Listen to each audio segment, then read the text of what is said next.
Good afternoon and welcome once again to this session on higher education issues and challenges. For this session we have an expert panel here in the studios with us. I would like to introduce the panel.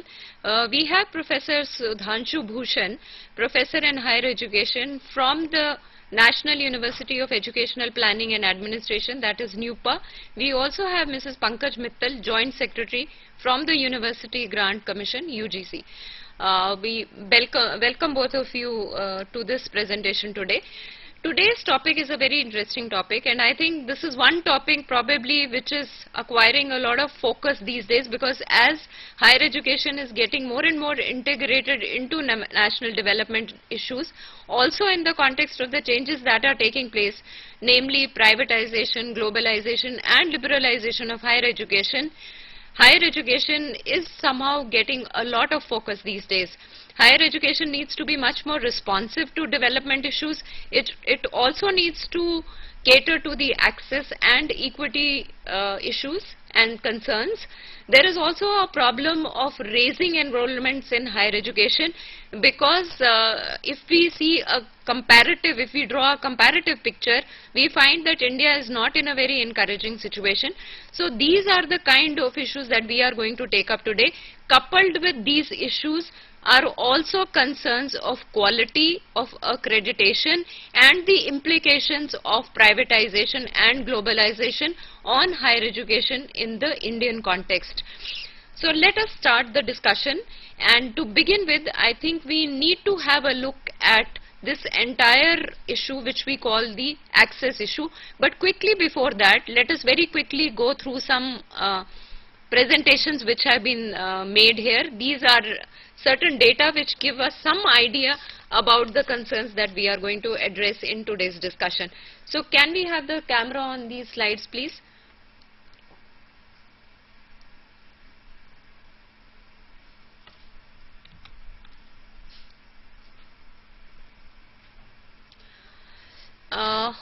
Yes, this is the first slide which we have here, and which talks about the growth of higher education. This is maximum, no? I have seen.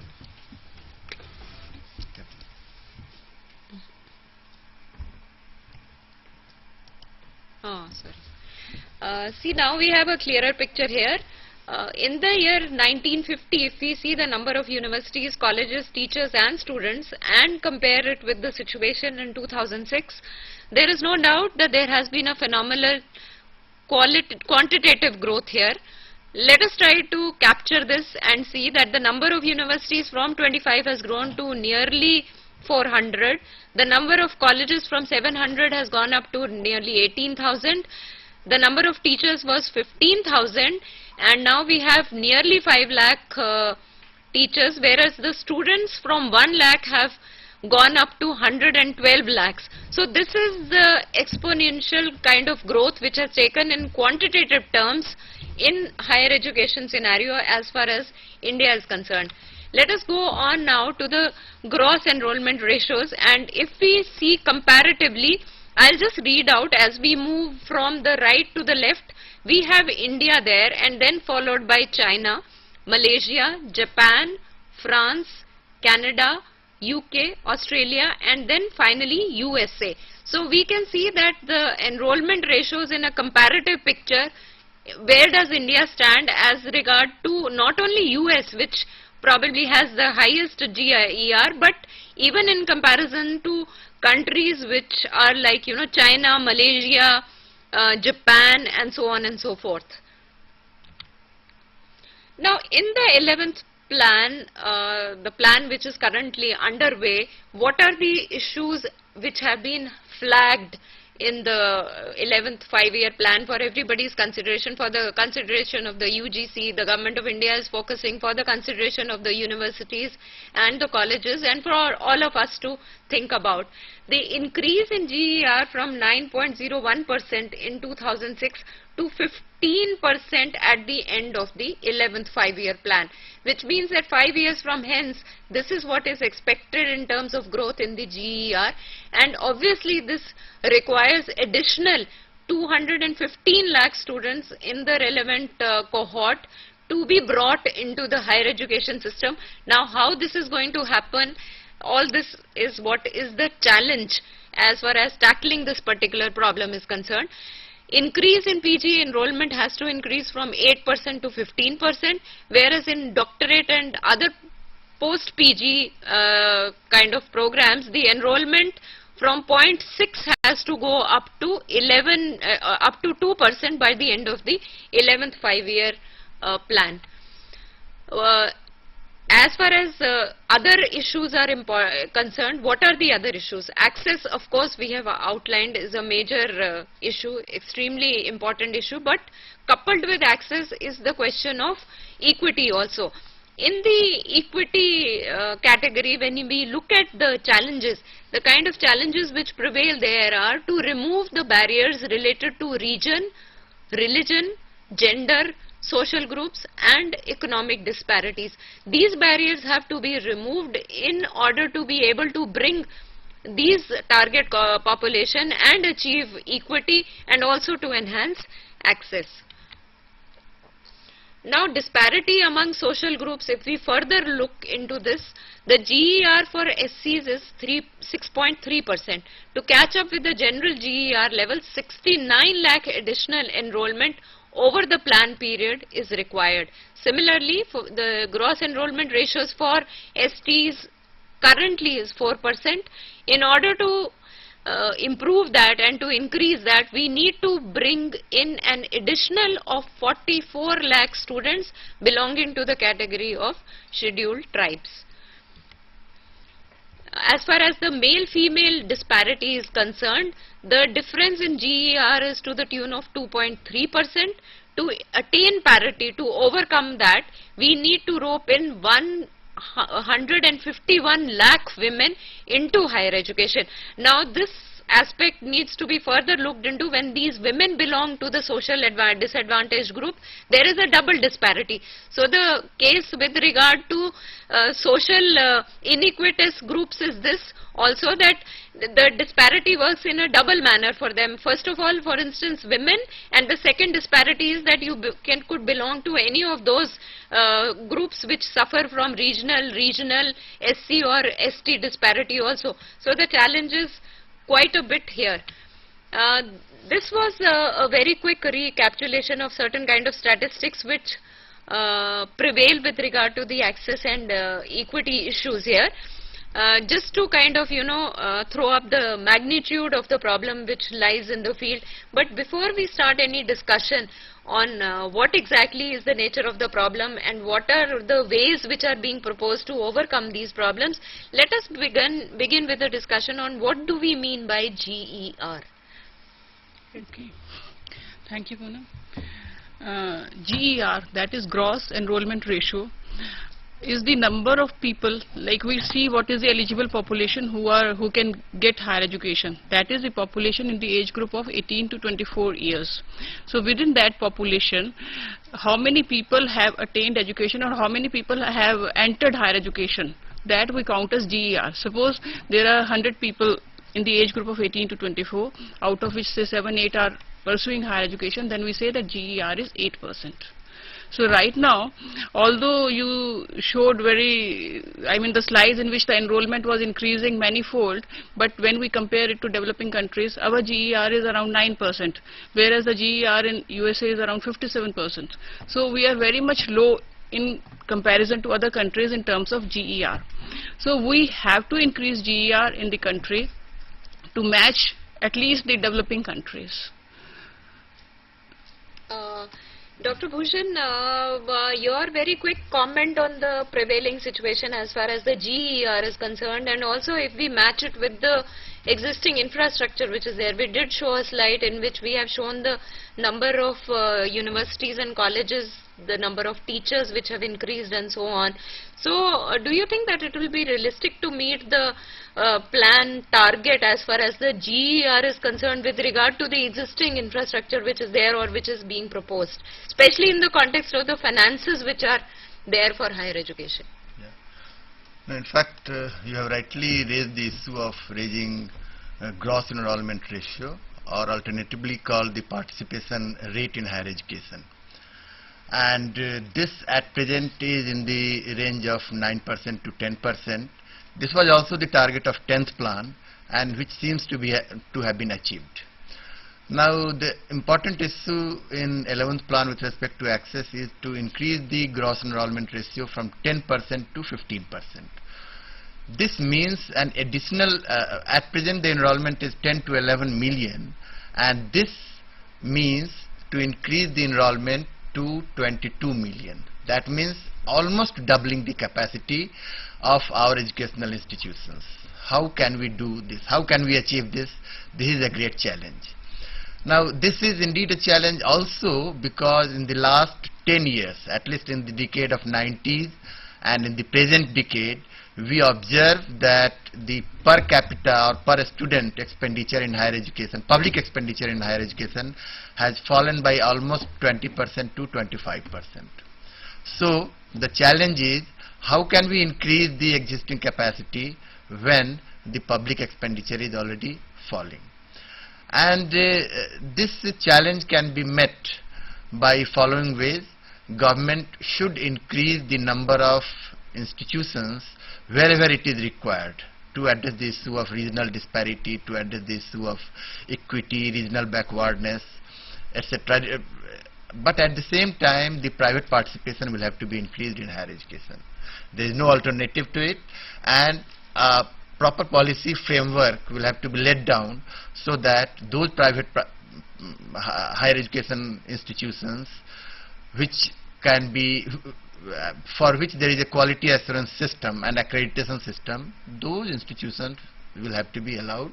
So government will have to encourage the private sector, but at the same time government will have to increase the public finances to really address this challenge of increasing the access.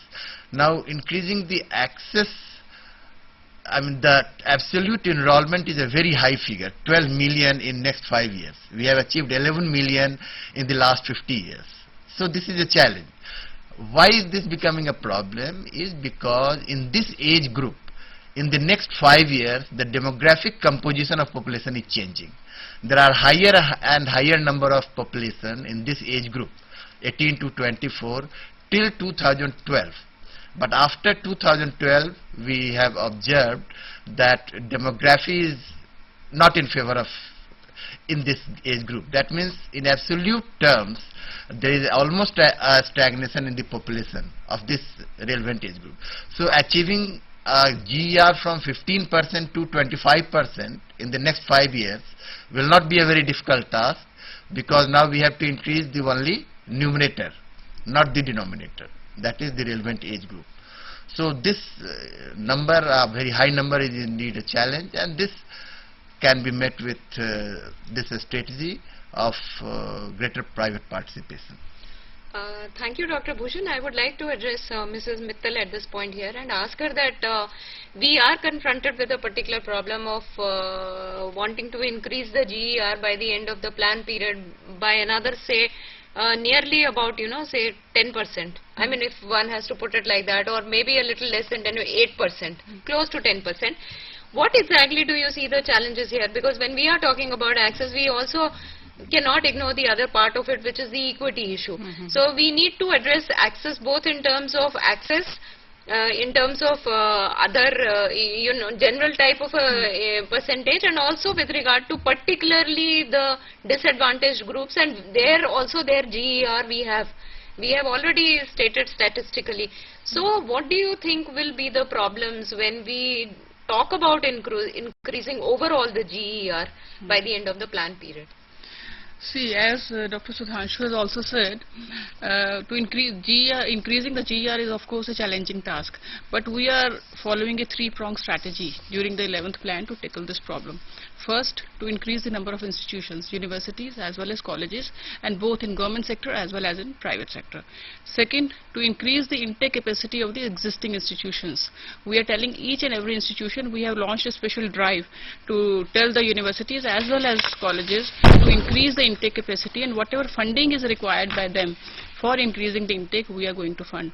And then third would be the careful amalgamation of distance and conventional mode of education. And I think by adopting all the three strategies, we will be able to achieve this 15% target of access. Now this is the overall picture. When we come to the other type of disparities, say regional, religional, gender, social groups or economic conditions, then the picture is all the more different as well as difficult. To give you the figures, like you show the GER in overall GER for different countries, but within the country if you see the GER for different age groups or for different categories, see like for rural, right now the GER is around 7%, whereas for urban it is 27%. So see the gap, it is around 20% gap between rural and urban population.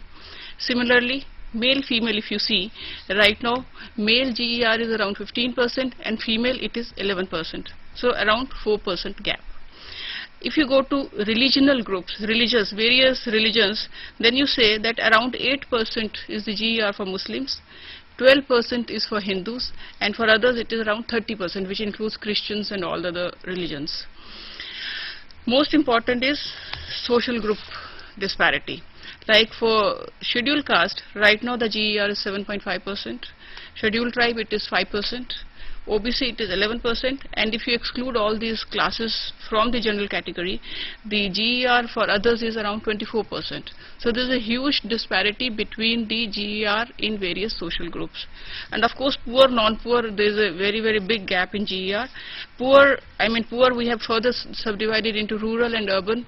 Poor, rural GER is only 1.3%, whereas non-poor it is 7% for rural. For urban, poor GER is 5% and for non-poor urban it is 27%. So apart from increasing the overall access, the endeavor of the UGC is also to increase the GER in respective social groups, respective regions, religions, so that there is a sort of a equatorial growth all over the country. So we are making schemes in the 11th plan to achieve this target. We are giving special incentives to the universities and colleges who cater to these groups, so that the overall GER, the access as well as equity is attained. I would like to now from here onwards move to another issue which is of equal significance and perhaps even more significant.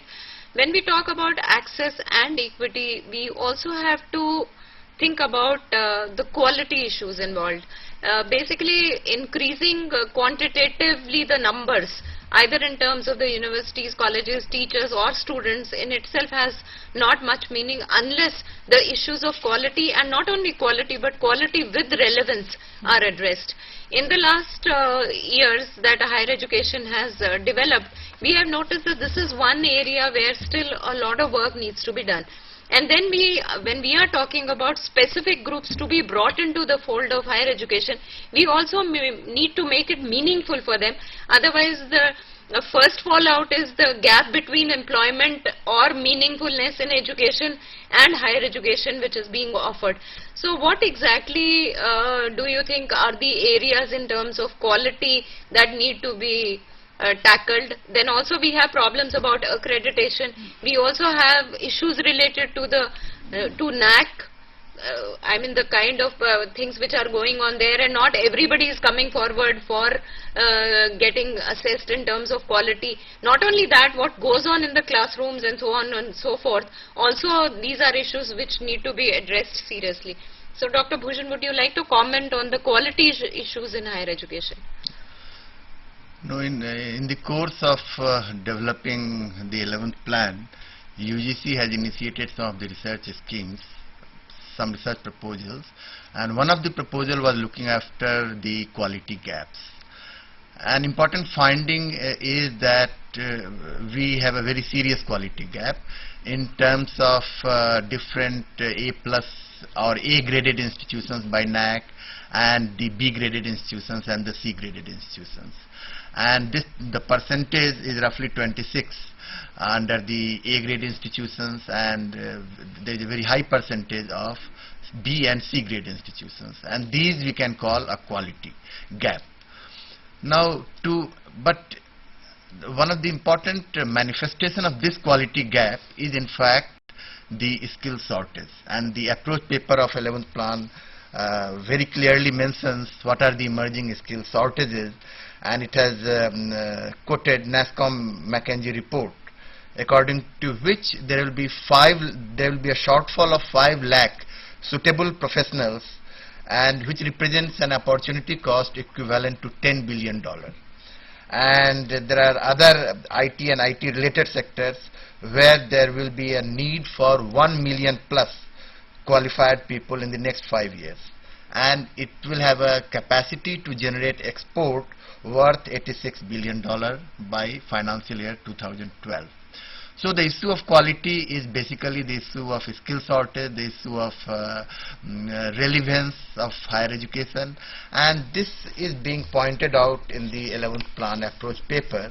And some of the strategies for this that have been suggested is that the UGC has also a scheme of potentials of the universities with potentials for excellence, centers with potential for excellence, and colleges with potentials for excellence. And UGC is going to increase the funding and increase the number of universities also under these 3 schemes.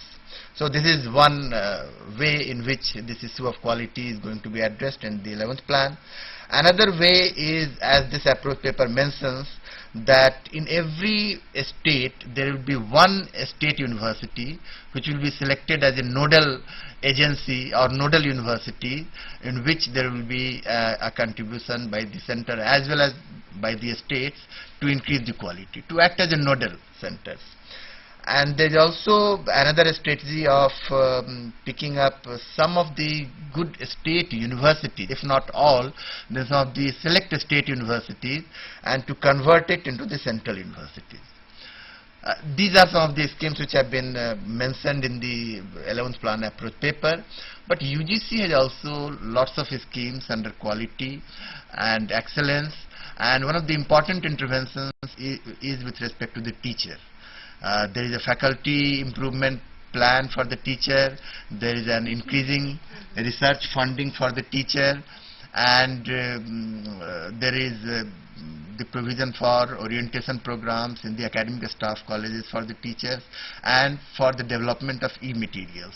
So there is a focus on the human development or the professional development of teachers as well. So in addition to the institutions to be developed as the centers for quality and excellence, there is an emphasis through the UGC schemes on the professional development of teachers, and there are various other schemes also under quality and excellence under the UGC schemes. So these are probably the ways by which this issue of quality gap will have to be addressed during 11th plan. Mrs. Mittal, would you like to say something about the initiatives of the UGC in this direction? In 11th plan, one of the major policy shifts we have taken with regard to quality and excellence is that we have separated quality from excellence. What we feel is excellence is something which very few achieve, but quality is something which everybody should achieve. So the schemes which Dr. Sudhanshu just mentioned, like universities with potential for excellence, colleges, or special assistance program under which we give a higher grant for research programs, all of them we have shifted under excellence. Now quality, what we feel is that the quality all the institutions in our country should maintain. So like suppose like we showed you, we have around 18,000 colleges in the country so far, out of which only 6,000 are under UGC's purview, rest of them are not. And then out of these 6,000, only about 2,800 have been accredited by NAAC, and out of which again around 1/3 to 40% are only good colleges, A-grade colleges. Similarly, as he told, we have universities out of which about say 26 to 27% are A-grade universities, around 40-50% are B-grade, and around 30% are C-grade universities. So what in the 11th plan what we want to do is to bring the C-grade universities to B-grade level, to bring the B-grade universities to A-grade level, similarly for the colleges. For that, the exercise which we undertook through the research study was to see that what are the minimum conditions satisfied by the A grade universities, like the number of departments, the number of teachers, the number of teachers having PhD degree, the number of research scholars, number of vacant teaching posts. So when we saw all those parameters and when we plotted them against other universities, in the sense that these are the minimum which every university should have to become A grade, and this is what the average is existing in the universities at present, and if they want to come up to A level, what will be the resources required. Now the amount of resources required, even if we say that okay, only 40% will be taken care of in 11th plan and rest in the subsequent plans, it comes to whooping say around 27,000 crores in case of colleges and 21,000 crores in case of universities. So funding is the major problem in all our quality programs. If we get a lot of funding from the government, then I think we can improve quality substantially. You mentioned about the problems with regard to funding. I would also like to ask you at this point that Dr. Bhushan had mentioned about adoption of state-specific strategies with regard to assurance of quality and so on and so forth. What do you expect are the likely problems to prevail in these kind of initiatives? Because funding is a major issue, probably a much more issue with the states.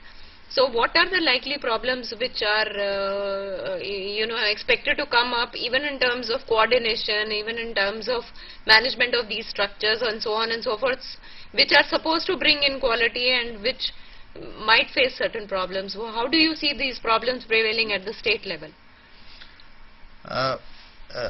Let us face the challenge squarely. And the challenge is that there is a huge quality gap, there is a huge, you can say, equity gap in terms of raising the enrollment of certain social groups, and at the same time there is a huge funding gap. So how to really address the issue of quality and the issue of equity when there is a fund shortage? And that is a reality. And if we really think of a solution, some of the solutions are that, of course, the state will have to raise the funding.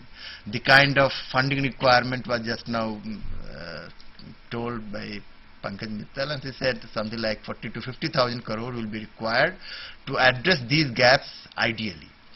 But we know that it may not be so easy for the government to mobilize the resources for higher education, and in that context some of the new ways of meeting the challenges are that let market take care of some of the issues.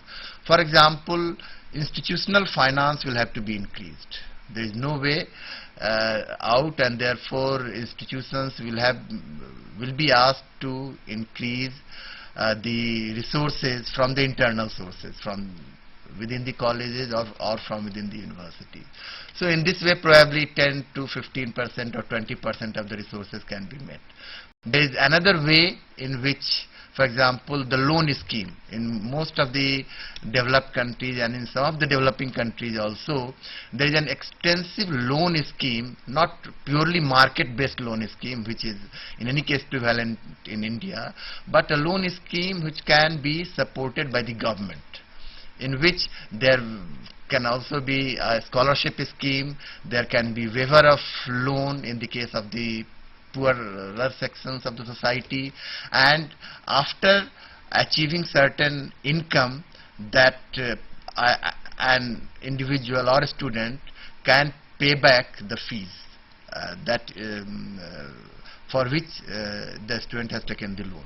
So these are some of the ways in which, by internally mobilizing the resources, by the loan schemes, some of the financial issues can be solved.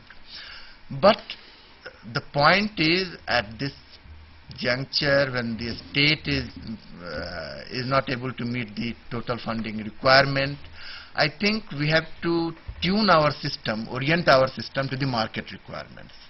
And there the institutions will have to make an effort to increase the credit rating, because it is this credit rating that will provide the standing in terms of their quality in the market.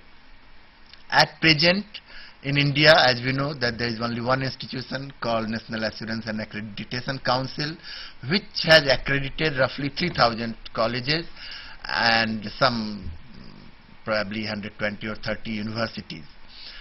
But NAC is thinking of regional accreditation councils and also thinking of some quality centers at the level of the universities and at the level of the colleges. So NAC is a central institution which can delegate some of its responsibilities to the regional accreditation centers, and these regional accreditation centers can take up the accreditation of the different institutions.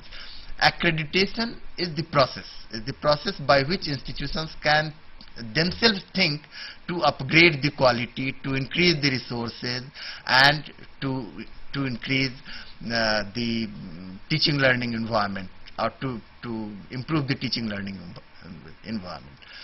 The point that I am saying in brief is that in a situation where there is a fund constraint, the institutional effort, institutional developmental plan will have to be prepared by the universities and colleges, in which they should think of mobilizing the resources, they should think of having their own mission and vision statement, their own targets, and at the same time there will be a central mechanism by which accreditation will be done by different accreditation centers, and these accreditation will become a means for the institutions to survive. So certainly there is also an issue of either survive or perish. If we have to survive, we have to increase the efficiency, the productivity, the research, and you have to increase the institutional effort. So that is the main message from all this. Let me get back to from where you started on this issue, Dr. Bhushan. You have been suggesting in the course of your discussion that we have hardly any other choice except to let the market forces take over. So the National Knowledge Commission also is suggesting the establishment of something like 1,500 universities, and a lot of them will have to be private because there are not enough funds, obviously.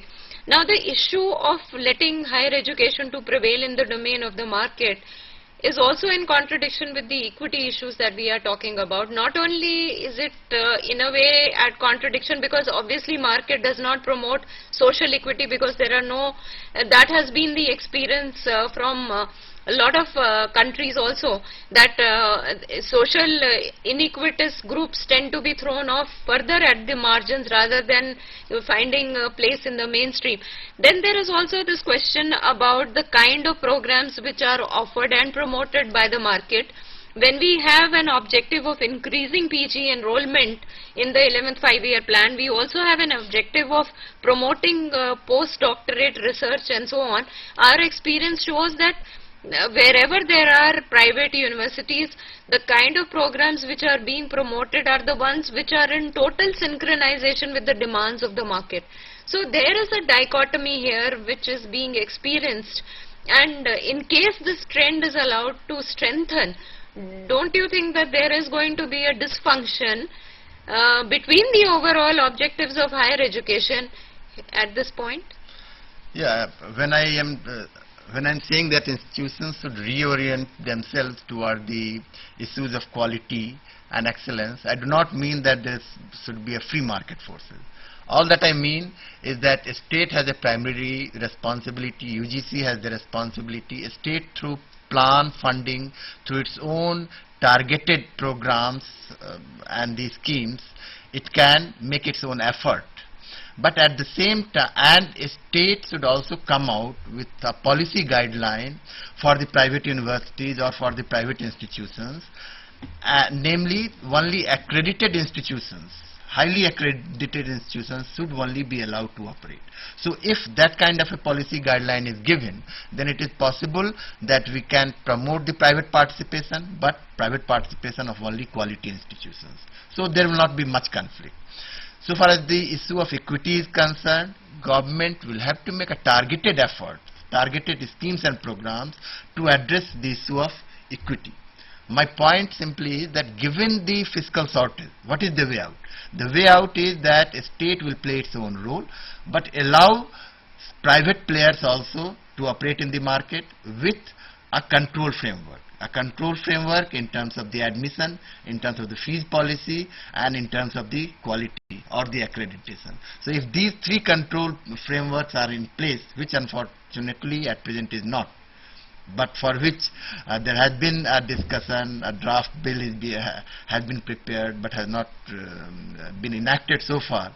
So if these three control frameworks are created by the state, and the state itself also owns the responsibility, it is possible to have the dual strategy of state and market investment in higher education. That is what is the option as I see. I think at this point we need to draw in Mrs. Mittal from UGC, because recently there has been a great deal of controversy with regard to the role of private institutions to include certain social groups which were at a disadvantage.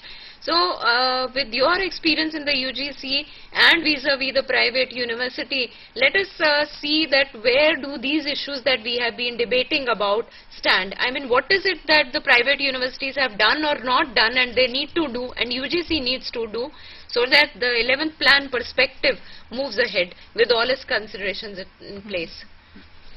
See, what I feel is when we say that we should promote private education, we should add two adjectives to it. That is, we should promote regulated quality private education. So if the private education is quality oriented as well as regulated to suit the needs of the nation, it is something which all of us would require. Like UGC had made, say, around 2005 or 4, the regulations for entry and operation of private universities in India. That was to regulate the entry of private universities, to see that only quality private institutions operate in India. As well as far as this issue of social groups and all is concerned, now there are two types of private universities in the country existing at present. One are private deemed universities and other is private state universities, because private central university bill has not been enacted so far. Now these private deemed universities, I am happy to inform you that most of them are coming forward to include the social groups, reservation, and even some of them have said that we are voluntarily giving 27% OBC reservation, whereas the issue is still under consideration. But state private universities, till now we have not received any such proactive step from their side.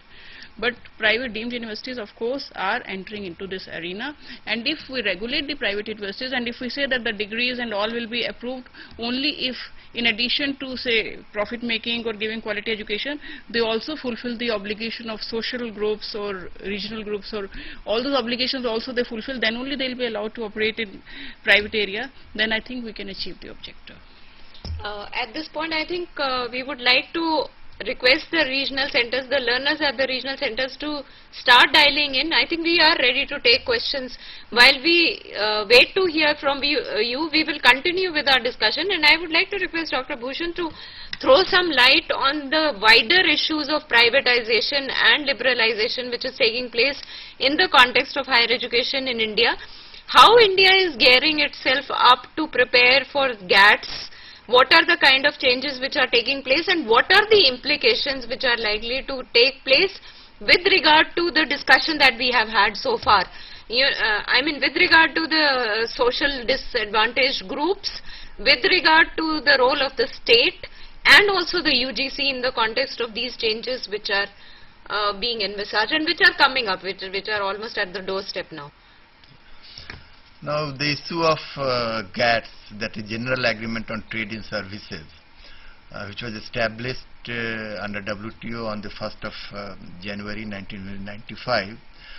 The important philosophy of the GATS is progressive liberalization of trade in services. And since education is one of the services listed, and higher education is another important subsector, therefore there is an issue of progressive liberalization of trade in higher education. Dr. Bhushan, can I just interrupt you here? We have a call from Bhubaneswar. Yes, Bhubaneswar, please come up with your comment or observation. This is Shitanshu Jaina from Regional Center Bhubaneswar. My question is to Dr. Poonam, Dr. Mittal. In fact, while we welcome the steps taken by the UGC for increasing the GER during the 11th 5-year plan. But there has been also some kind of problem in relation to the enrollment in the liberal humanities and social science program. When there has been lots of seats in the colleges and universities are falling vacant in these particular stream, and there has been consistent demand on the professional education, and you may be seeing that the professional institutions are mostly located in the urban points, and hardly any step has been taken to provide the professional education support to the rural and disadvantaged group. And most of this, what is happening in the private sector, the professional institutions are mostly a kind of profit oriented, and they don't give much attention to the students who are from the disadvantaged group, and also otherwise educationally backward. In that context, is there any specific policy the UGC has drawn how the students from this disadvantaged group can induct into this professional institution, particularly in the private institutions, so that, of course, the bills which is coming up on the OBC, that may not be the solution, but the question is that actually what are the specific steps we should take so that this particular problem can be taken. Second issue is regarding when we are seeing the privatization and the professional, particularly in the context of professional education, there are so many coaching centers are coming up, and in the government institution, the quality of education provided, as you said, that there are so many grades of NAC has done around 26% of the institutions are A grade, and there is a kind of drainage of public fund in the government institution. In that context, how UGC is going to tackle this particular issue? Over.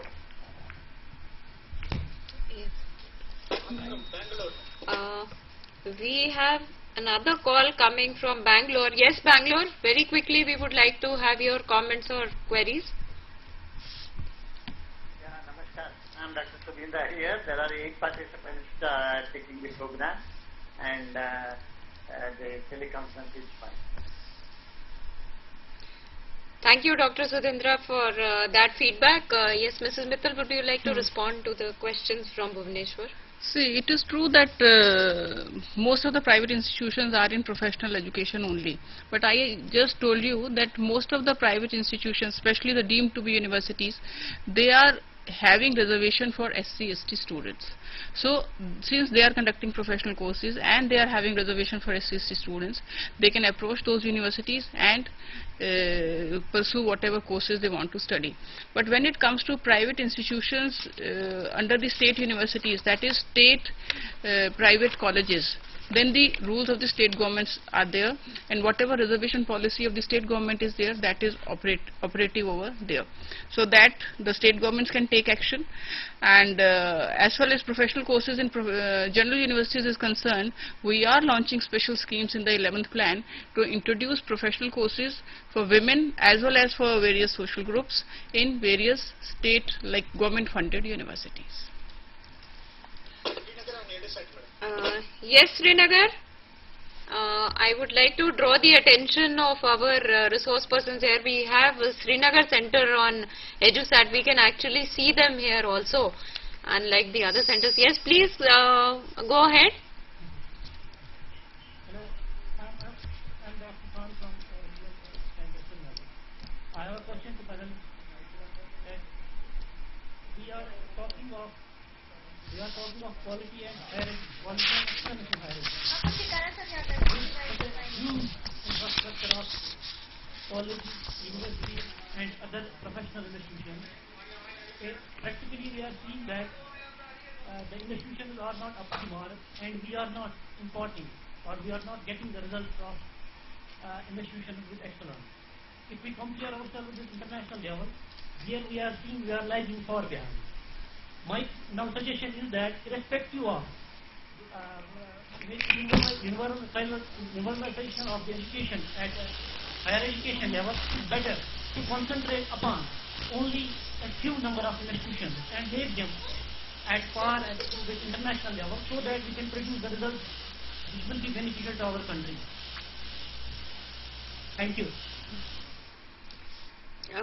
I think we'll take the comment from Srinagar later, but first we'll address those observations made by the Bhubaneswar Center with regard to issues in higher education and privatization about the kind of courses and other things. Dr. Bhushan, would you like to comment on this fact that whereas on the one hand we have a target in the 11th 5-year plan to enhance the enrollment in PG and post-PG programs, the fact is that a lot of the private institutions are only concentrating on professional education. So there seems to be a very real dysfunction in higher education prevailing at the moment. So how does this, how can this be overcome in the next coming years? Yeah, this is a very important issue of falling enrollment in the humanities and social sciences, and UGC or the state government or the universities, all the three agencies or the institutions should take a special effort, should make a special efforts to increase the enrollment of humanities and social sciences by making that discipline more productive and more employment oriented as well. Now the second issue is that of there is a professional colleges and there are private managed professional colleges, and there the issue of equity is arising. Now government should introduce an act relating to the admission and fees policy of the government. There has been a series of Supreme Court judgments on this issue, the latest being the Pai judgment, and Pai judgment also says that there should be an enactment of the central government on this issue. So if there is an enactment and in which there is a proper framework, proper guideline of the admission and the fees policy, then that guideline will be binding upon all the state government, upon all the private institutions, and that needs to be followed. So this is how equity can be taken care of. There was also this concern about the coaching centers which prevail and which are actually, you know, leading to a compromise in quality and so on. But before we go on to that, we will take the question from Koraput Regional Center. Yes, Koraput? Koraput, are you there? Yes, yes. I am Dr. N. Pradhan. I am invited as a resource person to this regional center. Yes. My question is to Dr. Bhushan. While analyzing the 10th plan issues, particularly with reference to enrollment issues, he has analyzed issues in terms of gross enrollment ratio. But to me, as I understand, gross enrollment ratio refers to the percentage of total enrollment to the number of youth in the age group 18-24. But the analysis would have been more meaningful if they have presented the net enrollment ratio. That is, what percentage of children or youth participating in higher education within the age group of 18 to 24. Whether there are data with the resource persons regarding net enrollment ratio. Thank you. Yeah, I mean the issue of statistics relating to enrollment is also one of the contentious issue. In fact, there are three sources of information on the enrollment. One is the selected educational statistics published by the Ministry of Human Resource Development. Another is the information available from the census. And third source is the National Sample Survey. And there is a divergence in terms of the gross enrollment ratio. Now, the gross enrollment ratio from selected educational statistics we use normally because we do not have an information with respect to the age of the students enrolled. That is why we normally use the gross enrollment ratio, which is a fairly good indicator. Now from NSS also there has been an effort to compile the data in terms of both gross enrollment ratio and the net enrollment ratio. So that data is already available. But the bigger problem is that there is no convergence of the three sources of information. Whereas selected educational statistics says the present 2004-5 enrollment says roughly 10% enrollment. The census 2001 and the NSS 2003-4 survey says very high figure, something in the range of 14 to 15% GER, and net enrollment ratio from NSS as 11 to 12%. So the first problem is that there is no data convergence. All the three data differ. There is an overestimation in census and NSS, and there is underestimation in the selected educational statistics. And secondly, NER data is available from NSS source, and that says already we must have achieved, say, something like 12 to 13 million GER, 12 to 13% gross enrollment ratio. So that data problem we are still facing. In fact, UGC is already trying to have one scheme of higher education management information system where it will be possible to obtain the right data on enrollment. Thank you, Dr. Bhushan. We'll collect that call from Chennai. Yes, Chennai? Hello. Yes. Hello. Yes, please. This is Dr. Annamalai Murugan. Yes. Please go ahead. Yes, madam. Is a question to UGC. Yes. Miss Mittal.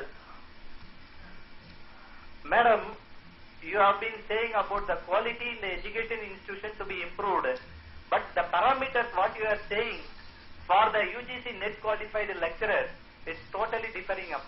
You can see that per year the net qualified lecturer coming out, it is far less when the comparatively status of the students admitted in higher education. How we can cope up this? Yes. See, the number of net qualified students reducing doesn't say that the quality is deteriorating or improving.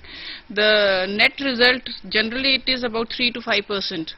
And the result is based both on, regarding net, there has been a lot of policy changes. At times, MPhil and PhD is exempted from net. Again, net was reintroduced. Right now also, MPhil for UG teaching and PhDs for PG teaching are exempted from net. So the number of candidates who are appearing for net keeps on changing depending upon the requirement of net. So net, and then secondly, net we are going to redesign. We are redesigning net so that at times people are saying that very, very good or intelligent students are not able to pass net. So we are redesigning net to ensure that it is comprehensive, and there should not be a dichotomy between the marks obtained at master's level and at the net. Not that the person who is getting very good marks at master's level is not able to clear net, and the ones who are getting less marks are able to clear net. So that dichotomy we are reducing by redesigning the net. But quality, of course, we are trying to improve, and I had told earlier also that quality and excellence we are separating. Like there was a question from Srinagar also regarding excellent and identifying a few institutions. So I told you there is a scheme of universities with potential for excellence. Till now, around 9 universities have been selected under that scheme. To them, we give a enhanced funding to come up to international standards. About 30 crores is given to them to come up to that level. We will be extending that scheme in the 11th plan also. We will be identifying some more universities under that scheme so that those few institutions are our centers of excellence. Apart from universities with potential for excellence, we have centers with potential for excellence, because university as a whole is considered for excellence, but centers with potential for excellence is in a particular area.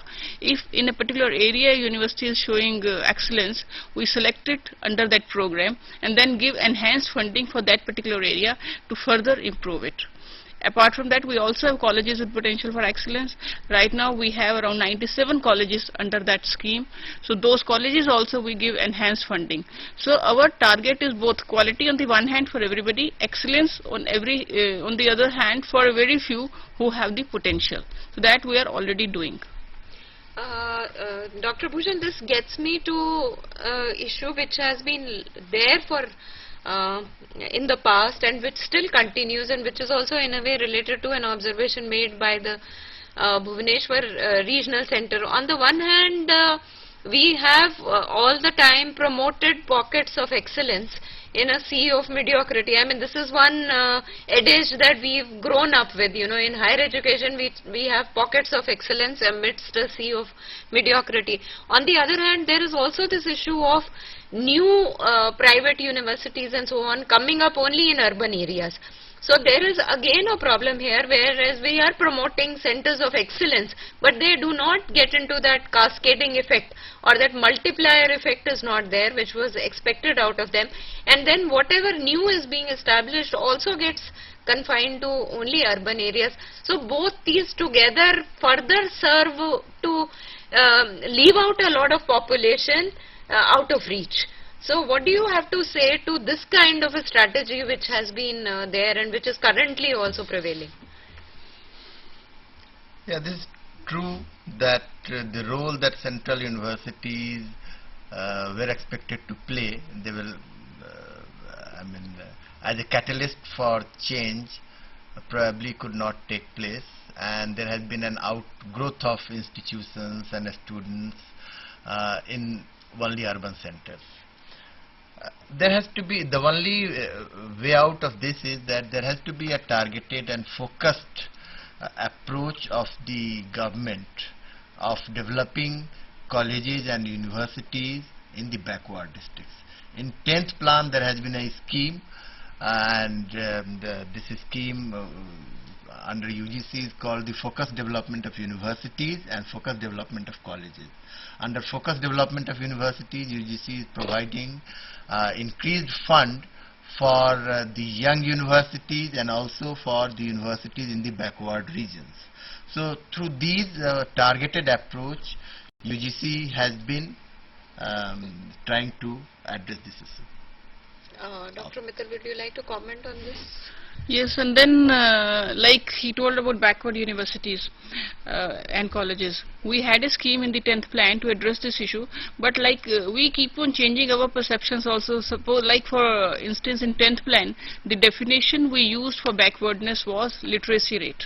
That is, any district in which the literacy rate was less than the national average was taken as the backward area district, and any university or college located in that district was given a special funding. But then, as we become wiser day by day, in the 11th plan we have changed the definition. Now the definition is not related to literacy but to GER. That is, the universities and colleges located in the districts which are having the GER less than a specified value. We are fixing up that value, less than the specified value, plus where the number of colleges per lakh of population is less than a specified number, will come under the backward area districts, and all the universities and colleges located in those districts will be getting a special funding.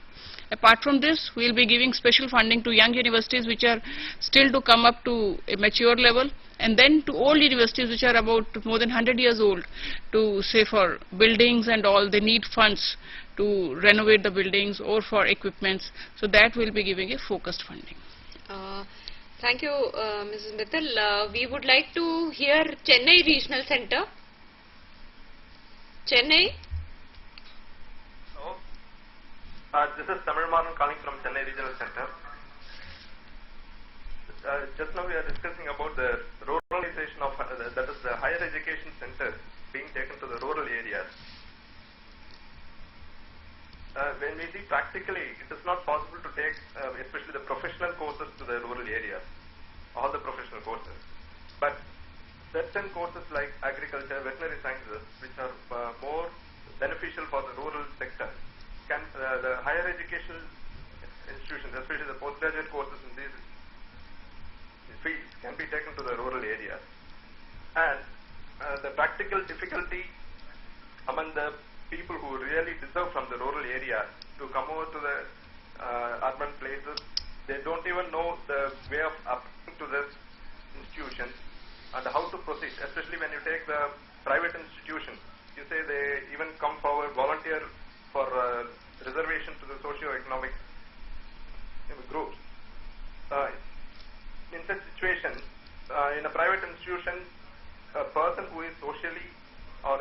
seriously down, is not able to tack up the heavy amount of fee structure and other expenses he has to bond through these courses. So how to overcome this commercialization in relation to the low socioeconomic groups? Thank you, Chennai. Dr. Bhujan, I would like to address this issue by taking the larger area of appropriateness and relevance of courses. And in this context, if we recall, I mean, there was this innovation of a rural university which somehow died its own death over a period of time. So, I mean, if we, I'm now asking very bluntly, are we really ready to look the issue in its eye? I mean, when we talk about expansion of higher education and enhancing access and making qualitative improvements in curriculum and so on, I mean, are we really ready to address this issue of appropriateness and relevance with regard to disadvantaged groups? I mean, are there efforts being made in that direction? There are schemes, the government's schemes and the programs, and there is a funding. For example, rural universities, as you have mentioned. There are also rural polytechnics. So it is through these institutions that the issue can be addressed. How to implement it effectively is certainly an issue that needs to be addressed. I will come to ask your opinion about it, Mr. Mittal. In the meantime, we'll take a call from Koraput Regional Center. Yes, Koraput?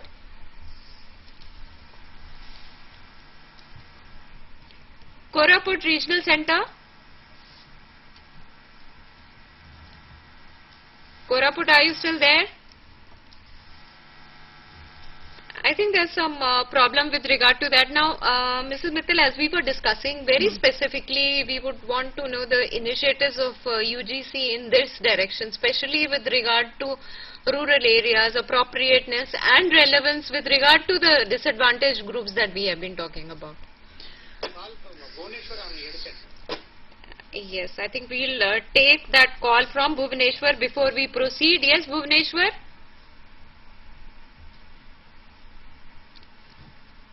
Bhubaneswar?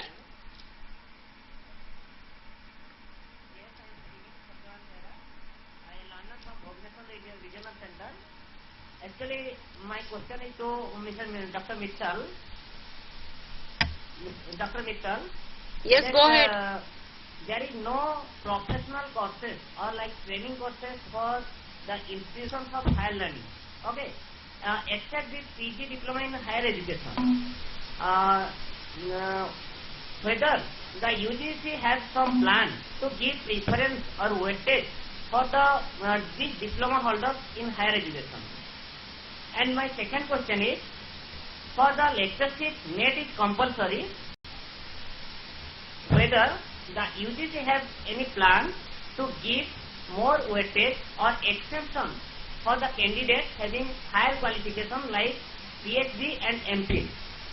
My next question, third question, that due to the lack of employment in government sector and consolidated remuneration basis in education sector, that is only 8 to 10,000 in education sector, most of the talented and meritorious candidates are not joining in educational sector, rather they are preferring to join in industries and corporate sector. Whether UGC is taking any steps to attract more and more meritorious students to join in educational sector, that is in teaching profession. That's all. Thank you, Bhubaneswar. I think you've touched upon some very important aspects. When we talk about quality concerns, the implications on teaching in higher education, especially when teaching is not even a preferred occupation anymore. I mean, repeated surveys and research findings have pointed in that direction. There's a question of the service conditions of the teachers, the pay, this thing and so on, notwithstanding the fact that 6 pay commission is in place, but then we know what happens with all pay commissions. And secondly, there is this question of orientation of teachers in higher education. the kind of incentives. Of course, there are academic staff college schemes and so on. But apart from that, what are the other things which need to be done at the UGC level to motivate teachers towards teaching who are already in service, and also to attract a lot of young talented group out there, which is now migrating towards more lucrative jobs? See, one thing which you just now told, sixth pay commission is in place, and parallelly UGC has also is establishing very shortly, within a month or so, will be constituting the UGC pay review committee. And the endeavor of the subsequent pay review committees is to make the pay scales as well as perks as well as the facilities being given to the teachers in such a manner as to attract and retain talent in the teaching profession. Not only the teaching profession, even for attracting the students towards the research. Now what we are doing is that we are increasing the fellowship, and we are increasing the fellowship to an extent that the fellowship for doing PhD should almost equal the salary of a lecturer in the beginning, almost at least 70 to 80%, so that instead of students running for teaching, they should be attracting towards fellowship programs, also towards the research programs. And the number of fellowships are being increased substantially. For example, in central universities, we have said that anybody who joins a central university under the PhD program, he will get fellowship irrespective of whether he has passed NET or he has not passed NET. Similarly, we are having schemes in various state universities also. Like recently we introduced a scheme of meritorious research scholarship in sciences, in which without passing the NET, 5 scholarships were given to each SAP department, and they can have the fellows out of their own selection procedure. So we keep on devising schemes for increasing the participation for teaching as well as for research. Now your second question was PG diploma in higher education. The PG diploma in higher education is already given recognition as equivalent to 1 refresher course or 1 orientation course. Like for promotion in case of teachers from lecturer to senior scale, and then from senior scale to selection grade, participation in 2 refresher courses is necessary. So the person who has done PG DHE is required to do only 1 instead of 2. And professional courses in institutions of higher education, that of course I told you earlier also, we are launching schemes to have more and more professional courses. During the 11th plan, now our 11th plan is beginning. This April 11th plan has begun. So our committees will be going to all the universities. They will be asking all the universities that what are their requirements, and the proposals which we have received so far show that many universities are indeed wanting to have more and more professional courses. So when these visiting committees go, they will of course give professional courses to many universities, and the students can be benefited out of it. In terms of rural universities, it's not that we do not have rural universities. Right now also, like if I can name the few, we have Gandhigram Rural Institute in Tamil Nadu, we have Parvara Institute in Maharashtra, we have just have a Women Rural University in Haryana. So there are rural universities, and there are universities catering to rural and backward areas, and which we are promoting. Thank you, Mrs. Mittal. We just have about 5 minutes left for this discussion to close. Very quickly, I would request Dr. Sudhanshu Bhushan to outline the implications of India entering into GATS in the context of the discussions that we have had, especially with regard to the perspective of 11th 5-year plan. Yeah, as I was mentioning, the philosophy of GATS is the progressive liberalization of trade in education services, which means more and more privatization. There will be a large number of foreign universities who will be ready to come to India to get the large number of students enrolled. Now, at present the situation is that no negotiation is taking place, because all of us are aware that on the issue of subsidies there has been some deadlock in the talk. And yesterday also Mr. Kamal Nath and others were saying that we will begin the whole process of negotiations under GATS. But whether there is a GATS or not, the reality is that already foreign universities are coming to India, and through the franchisee or through the joint provision of programs, they are already offering various higher education programs. They are offering these programs in collaboration with the private institutions which are not even recognized, and this is happening for the last 10 years. government has already made up its mind to introduce a bill in the parliament so that there is a regulation on the entry of the foreign universities.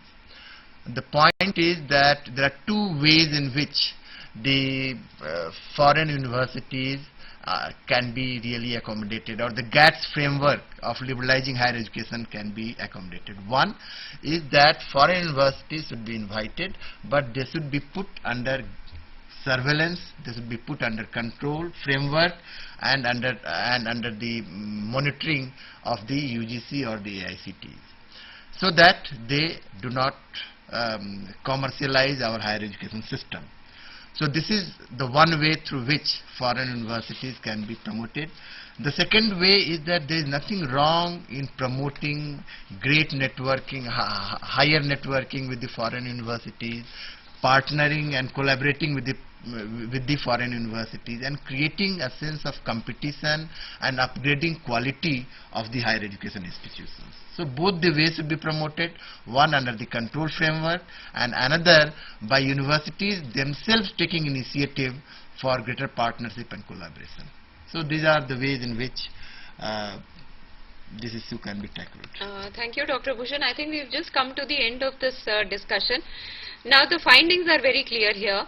The private universities are here to stay whether we like it or not. But I think as Dr. Bhushan and Mrs. Mittal have recommended, that these need to operate under controls, under some kind of a framework of very clear guidelines, so that the access, equity and quality issues that we have been debating ever since independence, and which now we propose to take further, do not get equated. Whether that actually happens or not, we have the assurance of UGC Joint Secretary that it is likely to happen, that socially disadvantaged groups will not be thrown to the periphery, and we also have a very eminent educationist here telling us that we need not panic so much as regards the future. With that optimism, I thank the resource persons in the studio present here, and I also thank all the learners at various regional centers for having participated in this discussion. I hope that you found this discussion meaningful and relevant to whatever is happening. I'm sure you might be debating these issues privately at your own ends. Do take part in the same animated way, because these are real concerns for us as teachers also. Thank you once again, and continue your interactions in the face-to-face mode after lunch. Thank you once again. Thank you. Thank you.